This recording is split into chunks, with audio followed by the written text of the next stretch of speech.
Hi, Deborah Hamilton, and you're with the MAAP community. I'm so glad you're here. We are working together to make plans for our pets so that if something happens to us, long term, short term, we have a plan in place for our pets. I just came out of knee surgery, and I was telling everyone before I started the recording that it was really a lot less traumatic than I thought it would be. That's not what I have heard from others who have gone through knee surgery.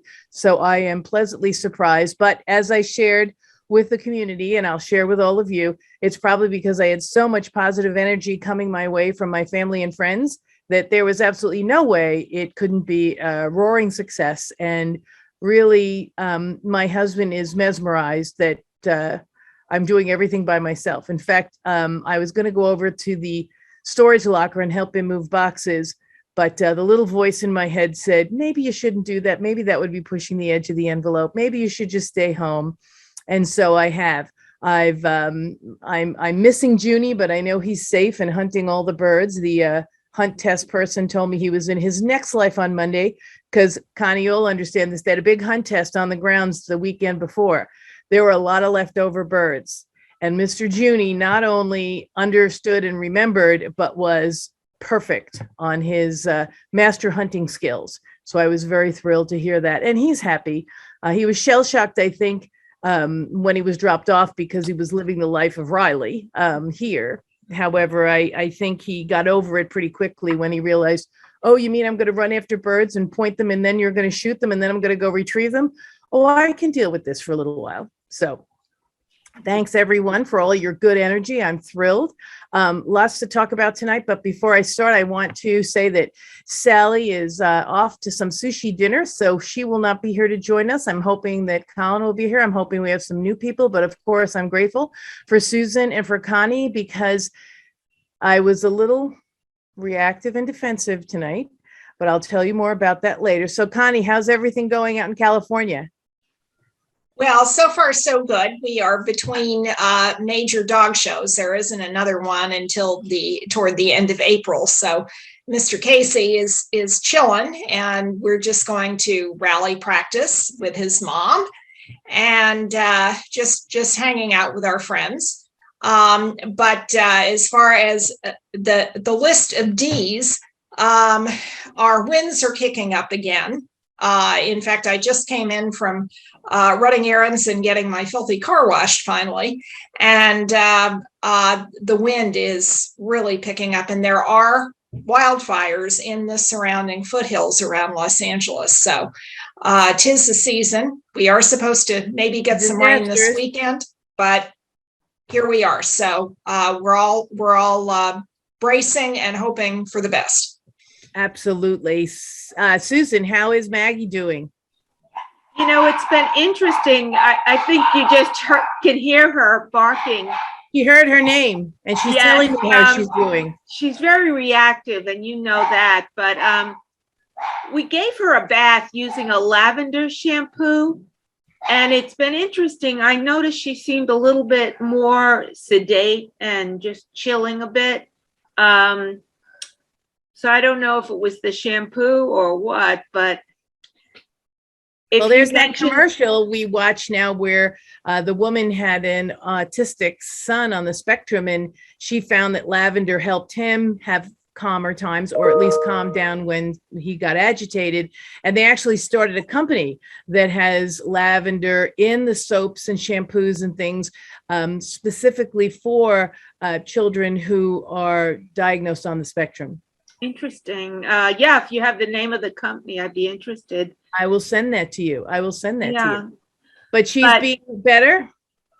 Well, she seemed a little bit better, but you know, it's if you say the word trampoline, or you say, can you let Joey, you know, things will trigger her. And so, but she did seem a little bit better after that. So we have to get a few of those air scent fresheners, because I know they have them for cats at the pet store. They're pheromones, and they have cat calmers, because when Jane was coming here for Christmas, I was going to put some up around this house so that she would feel at home, because it would throw out pheromones that make things smell differently. So we'll have to look into that as well, because it might be that you could get, a lavender scented air freshener that is natural as opposed to, unnatural. Or I could just diffuse the lavender, Yep. and see if that might help. Well, I think it's worth a try, because if she reacted so well to the bath in lavender, and she just might have felt so good. I felt really good when I got into the bathtub after the shower. So she just might have felt so good. So maybe we have to schedule. I know you have a lot of free time, not a few baths, and throw her in and make sure she's keeping her in the tub is a real challenge. You need 2 people to do it. So yeah, I know. That's why God made leashes to be tied around tub faucets, the faucet. You just put it around her neck, tie it to the faucet, and then you only need one person, because she can't get out because she's tied. And it's a trick, but we do that to our puppies when they're babies, because they want to fling themselves out. They don't know any better.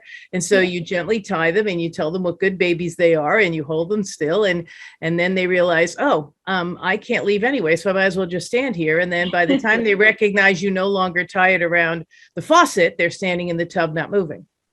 You can also get them, Susan, where they have a big suction cup on one end.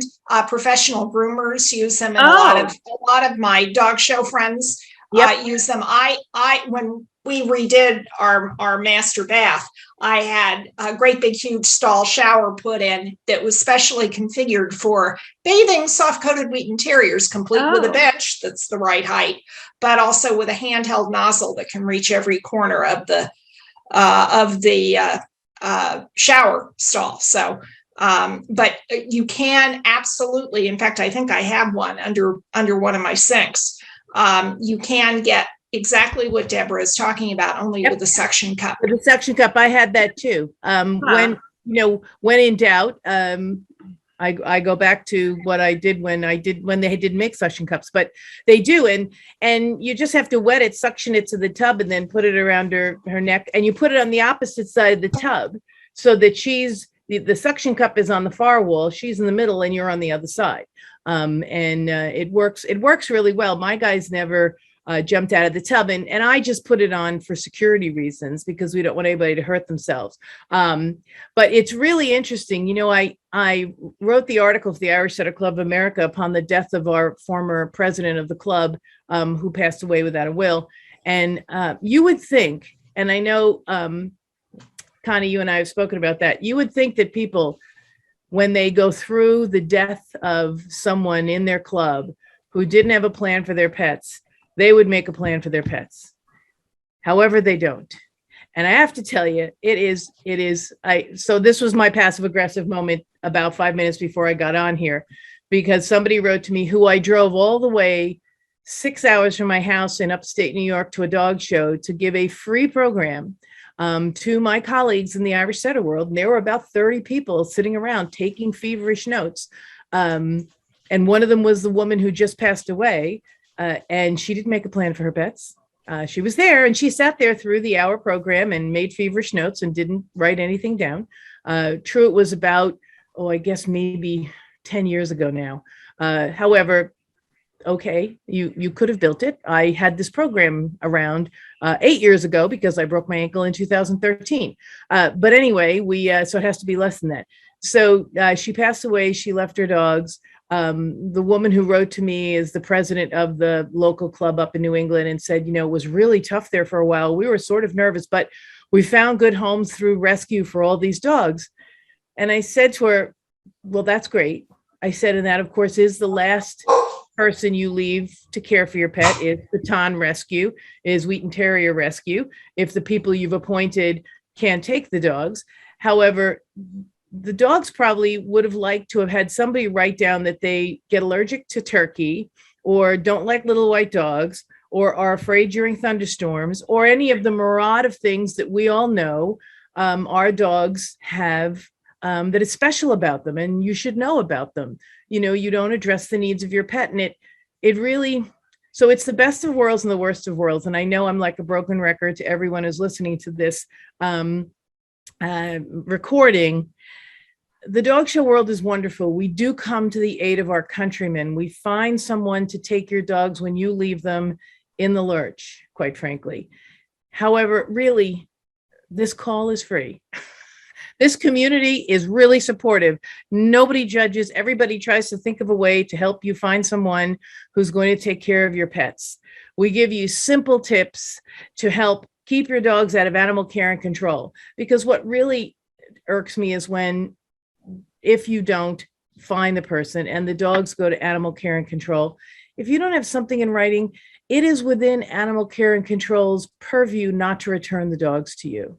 So although I might know the best home for the Wheaton Terriers that Connie left behind, if I don't have a piece of paper that says Connie Kohler has given me permission to take her dogs and place them, animal care and control is not going to let them out of their possession. And if Connie is, say, unconscious or very ill or whatever, she's not going to be able to say, oh yeah, Deborah Hamilton's the one who's supposed to take my dogs. It's frustrating to me because we're here every Wednesday and I am so grateful. And I know that Rose tells me all the time that there are at least 300 people who watch this religiously every week. They open it and they watch it. So I just want you to take every little tidbit that I give you and do it. Put that sign on your refrigerator or your back door that says, this is the neighbor, call the neighbor. This is the person to call to take my dogs. Because it really is so important to make sure that your dogs have a soft landing. And you're the only one who can do that for them. Yes, our dog show friends will do their best to help us. However, that doesn't necessarily mean that it's going to work out in the best interests of the dogs. Not saying that anybody who's ever taken a dog in extremis is not a good owner. They are good owners. They are stepping up and they're doing the right thing. It just would be so great if they actually knew that the dog was afraid of thunder and lightning or the mop or the vacuum or got sick when they ate turkey or whatever it is that's special to this dog. It would make it such a different transition for the dog. And really, that's what I'm trying to do. I'm trying to help your dog have a transition that actually responds to their known needs and desires. So it is. So I just sent her an article. I sent her the article I published in the Irish Setter Club America book so she can publish it to remind people. I also sent her the link to this evening's meeting, and I'll send her the link to next week's meeting because it really is very important for people to, I think they think I want to make $1 million on this. And clearly that's exactly what I do. I make $1 million on this. No, I give all of this away for free. Every once in a while, I'll throw a workshop together for a small amount of money, just so that you'll commit to come, mostly just so you'll commit to come, and we'll all work together and put your MAAP plan together. So the other thing I wanted to talk about, which is really interesting. So lavender, Rose looked it up. Lavender is really good on anxiety and excitement. So you've found something that may be really good. You might go to Whole Foods or to a holistic pharmacy and find some lavender that you can spread around the house that Maggie's not going to eat. There could even be drops you could put, on her paws or something that wouldn't make her sick. That might be good as well. You might want to find a holistic vet that'll help you with that, because that would be nice to find a vet that would be on the same page. Yeah. Well, there are a number of there's a whole holistic, if you Google holistic vets, there is a whole organization that just is vets who work in the holistic realm. They use veterinary medicine, but they also bring holistic means into it. That when Phoenix had cancer, we not only went to a cancer vet, she recommended that we go to a holistic vet who used to be a cancer vet who decided to bring holistic methodology into her practice, which wouldn't let her stay at the big university hospital. But she opened her own practice, and everybody from the university hospital referred to her because they knew that this really worked really well too and gave the dog some relief. So if you Google holistic veterinarian, you'll find them. And then the other thing, so Kieran's not on today. It might be not sure, but there is a Sahara sandstorm that Rose just told me about over in London. So they're, beside the war in the Ukraine, they have a sandstorm in London that is really creating havoc for everyone, dogs and humans. Wow. It's, these disasters are not things to be laughed at. I know that Connie and I talk all the time about the fires in California, the earthquakes in California, the hurricanes and tornadoes now on the East Coast, the earthquakes and tornadoes in the Midwest, and really fires everywhere now, because it seems like everything is totally dry. You really need to make that plan that helps you move on. I mean, especially, God, all my horse friends, please, please, please, please, please. If you can't make a plan and you can't find somewhere to bring them, at least let them go. I know that's a horrible thing to think about. My God, they're going to be on the highway. They're going to be running. However, they somehow in the wild, they're fight or flight animals. So they know how to run away. It's instinctive for them. However, it's interesting when stables go on fire, if they let them go before they are out of the whole stable area, they will run right back into the stable, the stall, the burning stall, because that's what they know. So we've domesticated them to sort of soften their immediate responses. But if we give them the opportunity to make the right choice, which means let's take them somewhere and up a hill or something where they can, get away, they will get away. Rose just also pointed out to me that I think Japan was rocked with an earthquake today. 7.2, and there's a tsunami warning. We haven't, we've been alerted all up and down the Pacific. So this is a really important group to join, because you know what? Connie is worried about the possible fires because of the dry properties and the Santa Ana winds that are coming, or maybe the other winds, the Los Niños winds, whichever winds are coming to California, but then you have to worry about what's coming from Japan. So if you live by the coast in California, you could have a significant tsunami, unless you live high enough up the hill. I always think, and I'm sure this is ridiculous, that you just run up the hill. Like if the water is drawn out, waiting for the tsunami to come, you have enough time to run up the hill. And I think I'm wrong. So don't take my advice, but rather if the tsunami warning is coming and they say the water has been drawn out, start to drive up wherever you are to the highest peak, because quite frankly, even at the highest peaks, I mean, we saw the tsunami in Japan and it just went right through all of the resort hotels, that Christmas tsunami we all had, and then the Fukushima tsunami we all had watched. It's just, we've had one disaster after another, and really, this is the smallest price to pay.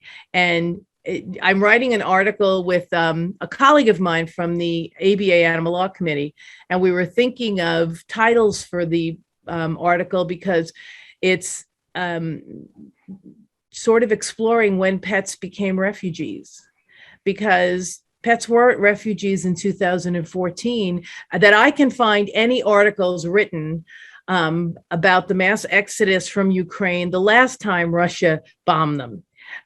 So I can't find any articles speaking about the pets that were leaving with the Ukrainians in 2014.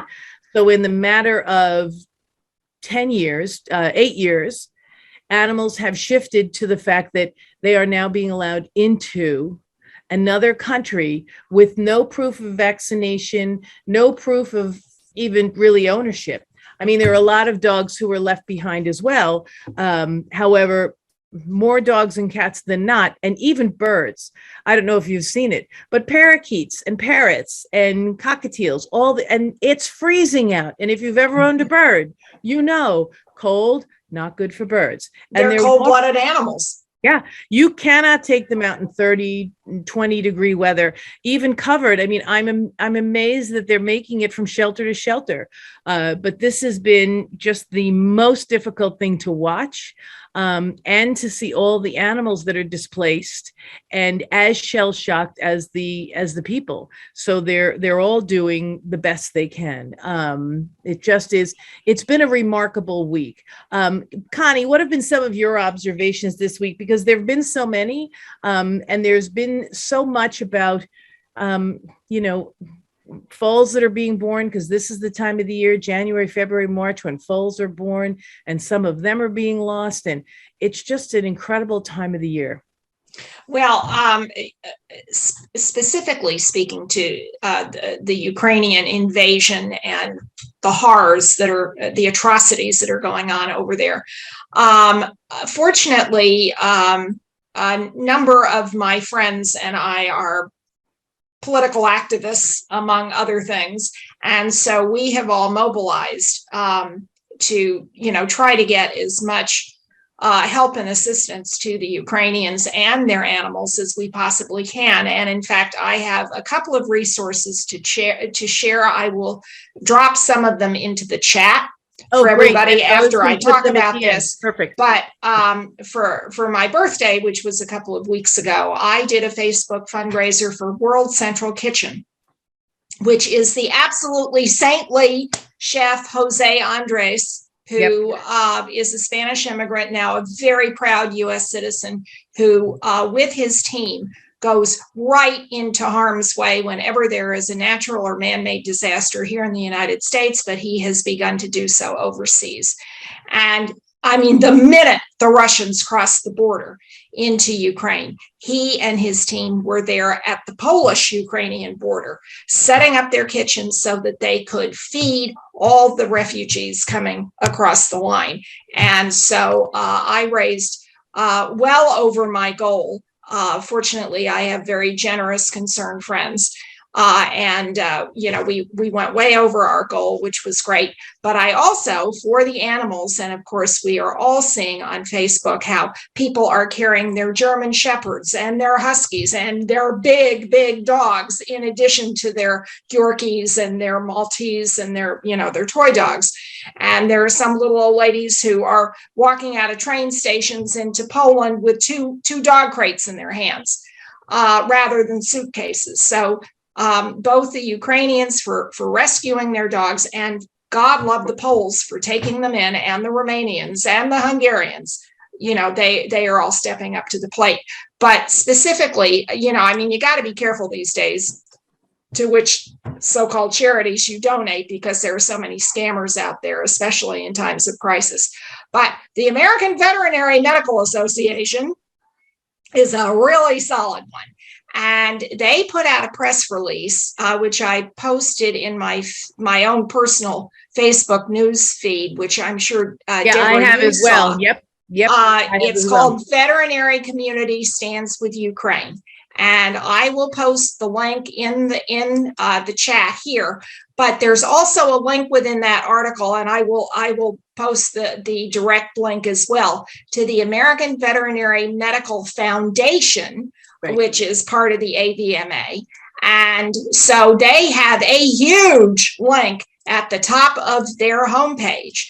People and animals, I'm reading from it right now. People and animals in war-torn Ukraine need help. Together we can make a difference. And there is a huge green donate button marked Give Now. And you just click it and it takes you away. So right. AKC has created, AKC Relief has created. Most of the dog food companies are also creating some sort of delivery of food to Poland and Bulgaria and Romania, so that they can have pet foods, because it takes a village. There's just so many, and a lot of the big dogs who are being carried, it's because, as we all know, our big dogs, when they get older, they can't walk 100 miles. And so instead of leaving them, they put them over their shoulders. Okay, I am posting the first one, the press release, perfect, and then I'm going to post the link to the AVMF. Thank you, Connie, because I posted those on both Hamilton Law Mediation and the MAAP plan, and on Twitter and on Instagram, because it really is important for us to see where we can help. None of us can really go over to Ukraine right now. However, I have to say that I've spoken to two of my colleagues who are friends with Ukrainians who show dogs, right? And I don't think it was you. I think it was someone else, Connie, who had said that their Rhodesian Ridgeback friends piled them all in the truck and drove for 12 hours to get to the Polish line, because they had to pack them all in the car. And I have to tell you, when we're in extremis like this, you put all those dogs in crates, maybe 2, and if they're little guys, 3 in a crate, so that you can get everybody in the truck and you can get from point A to point B, because you really need. And then once you get into Poland, hopefully you can find someone who is able to give you a place to stay, because of course, going back to my beginning conversation, when people don't take care and they have 20 dogs, there isn't a lot of space for somebody to stay with 20 dogs. That's you right. really do have to. And here in the United States, we all have friends all over the country. I have friends in New Jersey. I have friends in North Carolina. I have friends in Kentucky. I have friends in Ohio. So I have people who I could probably arrive on their doorstep with 20 dogs, because they have the facility for 20 dogs, or at least they have X-Pens and they know I'm coming with 20 dogs, and maybe the 20 dogs will stay in their crates in my car, but they'll be able to get out and run around. But if you don't have that link, there is a lot to be said for how you're going to be able to take care of your dogs. And you don't want to give them, I know that some of the people put the dogs on planes and sent them over here if they were co-owned, if they were either co-owned with someone in the United States, or if they were co-bred. It was my stud dog and your brood bitch, and so I'll take them in and hold them for you. Please God, write something down, and if you need help writing it down, call me, because you want to make sure the understanding is that you're going to get those dogs back, and sometimes people's memories fail them. So just write something down. The other thing is that, you really want to make sure the US is going to accept them, because Poland and Romania and Bulgaria have been great about not requiring everybody to have grabbed their dog's vaccination chart as they were running for their lives. And maybe they had their tag around the neck that they had their rabies.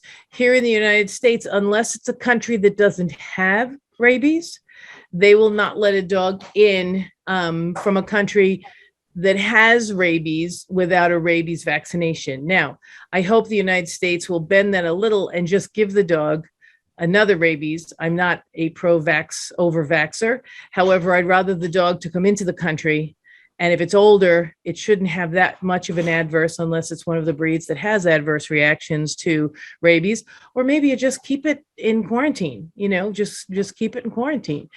But it's an interesting and very frightening time right now. And if you don't have a plan for your pet, if you haven't addressed your pet's needs, if you haven't appointed caregivers who are running the same way you are, so if you appointed people in Ukraine, like Connie said last week, wouldn't be very helpful for us to have all our Ukrainian friends as the people who are going to take our dogs in an emergency, because they're running with their dogs too, which begs the question that I always tell people: make sure you go outside of your comfort zone. If you live on the coast, go inland, go to Nevada, go to Colorado, ask people there who have your breed, if I have an emergency, can I stop by?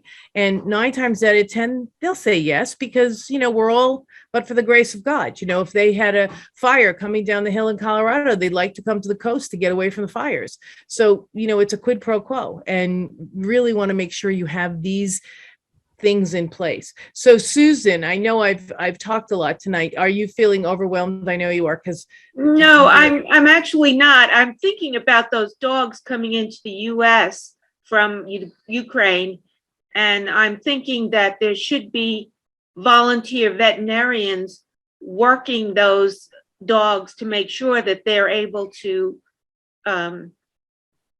stay in the US. They can do titers to make sure the dog is safe to come in. There's all kinds of, ways that they can make sure those dogs can come. And it's just a matter of people volunteering. Well, And before our next meeting, I'm going to look up and see what voluntary vet groups have stepped up, because Vets Without Borders is part of a group as well, who go between things to make sure that veterinarians can help dogs coming into different countries. And there Yeah. is a huge facility, I'm sure, Deborah, you are very aware of it, at JFK. Yeah. For dogs that are just coming into the country, you know, as travel companions or for dog shows or for breeding purposes or whatever. And they are holding facilities. So, I have never been there to see it, but from what I understand, it's a huge facility. So conceivably, you know, dogs coming in a refugee humanitarian type of emergency like we're experiencing now with the Ukrainian invasion, you know, vets could certainly, you know, be housed and do their practicing medicine right there in places like that. If one of your dogs has sired a litter, or if you've sold a brood bitch over in Europe and it needs to come back, you know, do the right thing. I mean, I know it's expensive. I completely understand. However, help veterinarians help you, you know, because it is a terrible time. First of all, we're just coming out of COVID, where everybody's like crazy over COVID. So we really want to make sure that we facilitate a smooth operation for dogs to come in, that are coming in from Ukraine, or helping people get their dogs back who are over in Ukraine. I mean, it just is. I know that. So I want to take a beat, because I know we're talking about dogs and cats and birds and horses. I'm so aware that people need to get into the United States from Ukraine, and I'm hoping that the United States will open its borders. I know I saw some news reports from Canada and from Mexico that Ukrainians have gotten to Canada and Mexico and not been able to come into the United States. So I'm hoping that the United States is going to figure out how to open those doors and allow Ukrainians in, especially since we have such a large Ukrainian presence in the United States, Yes, in we most do. major cities. I mean, in LA, in New York, in Chicago, Yes, we do. you know, all over. So we really need to help our native Ukrainians, who are Ukrainian Americans, bring their families over so that they can escape this nightmare. And hopefully Vladimir Zelensky is going to prevail, we hope. And he has been doing a great job. He has been very honest and above board. I don't know how he is so calm under such turmoil and doesn't look exhausted. No. But I'm tucking him in my prayers, and tucking both of you in my prayers, and everyone who comes to the MAAP program. Remember, the MAAP program stands for making a plan for the care of your pets, addressing the needs of your pets, because nobody's going to know what's good for your pets or not good for your pets unless you tell them. Appointing caregivers, it's so much better than just allowing willy-nilly some person to take your dog who could take your dog. I mean, that's great if that's the last ditch. However, if you can think about it before, which nobody ever does, but please do. I mean, think about who would take your pets. And then finally, if you make the plan, make sure people know where it is, who the people are who are going to take your pets, because if it's Connie and Susan, it doesn't help Connie if she doesn't know about Susan. It doesn't help Susan if she doesn't know about Connie, because that way everybody can work together. This is a plan that helps your pets have a soft landing if something happens to you short or long term. So if I can just add Absolutely. something too, please, Deborah, talking about escaping from, you know, just a horrific situation like Ukraine and not having, you know, any documentation for your animals, let alone you, but particularly things like health and vaccination records. I have a fabulous Microsoft app on my Android phone that hooks onto my laptop that we are communicating on via this evening, and it is a PC. It's not an Apple product, but this is a Microsoft product. It's called Your Phone Companion, and it hooks everything on your hard drive, on your laptop or your PC, to your phone. so that you can access your files, so that if you have your pet's vaccination records and health records digitized on your laptop, and you got to get out, you're going to grab your phone. You are going to grab your phone. So you grab your phone, you grab the charger, you grab the dogs, and you go. And you have got everything, so that if you've got to cross a border or even go to another state, because remember that your vet is only licensed to practice in your home state, Right. You've got to. But it is so important to know those things. I know that I have a lot of my things in Dropbox, and I did know about those apps that you can get. I always like when veterinarians allow you to access your files from them. There's one of the podcasts, VitusVet, has an app that allows you to have it on your phone from your vet and updated by your vet. Some vets are not necessarily buying into it because they think that if they have your records, they have you, which isn't really true, but that's a whole nother story. It really is important to make sure that you have an app or something that provides you with that information, because outside of New York or Connecticut or North Carolina or Virginia, you're right, you need your vet to be able to know what your pet has, and that is always important. So until next time, I'm going to wrap up. You guys are the best. I'm so grateful you're here. I'm so grateful for your good energy for my surgery. Make a plan. I made a plan. Junie's there. He's happy as a clam. He'll be back by the end of the month, I hope. Until next time, kiss your pets for me. This is Deborah Hamilton, Hamilton Law and Mediation, soon to be Hamilton ADR, North Carolina. And until next Wednesday, kiss your pets for me.